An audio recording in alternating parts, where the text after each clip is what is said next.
నువ్వు నాకు చాలాసార్లు చెప్పేవాడివి, టీవీలో నువ్వు కూడా అలా కనిపించాలి, అంతే ఫాస్ట్గా న్యూస్ చదవాలి, తెలుగులో బాగా చదవాలి, ప్రొనౌన్సియేషన్ బాగుండాలి అని చాలాసార్లు చెప్పావు.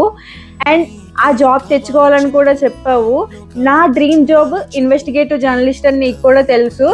కానీ దానికన్నా నువ్వు దీనిలోనే బాగుంటావు, నువ్వు ఈ జాబే ట్రై చేయని చెప్పేది చాలాసార్లు చెప్పావు. ఇప్పుడు నేను దానికోసం ట్రై చేస్తున్నాను. బట్ నీ పక్కన కూర్చొని చదివినంత ఈజీగా ఆ జాబ్ రాదని ఇప్పుడిప్పుడే అర్థమవుతుంది.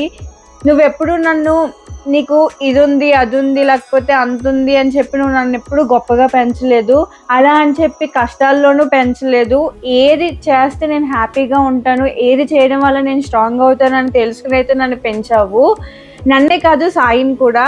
అండ్ మేమిద్దరం ఈరోజు ఇంత స్ట్రాంగ్గా నిలబడ్డాము అంటే నువ్వు కానీ అమ్మ కానీ మమ్మల్ని అలా పెంచారు. మీరు ఆ రోజు అని చెప్పలేను, కానీ ఏదో ఒక రోజు ఖచ్చితంగా నువ్వు అనుకున్న జాబ్ అయితే చేసి చూపిస్తాను నాన్న. నువ్వు అందరికీ ఇది నా కూతురు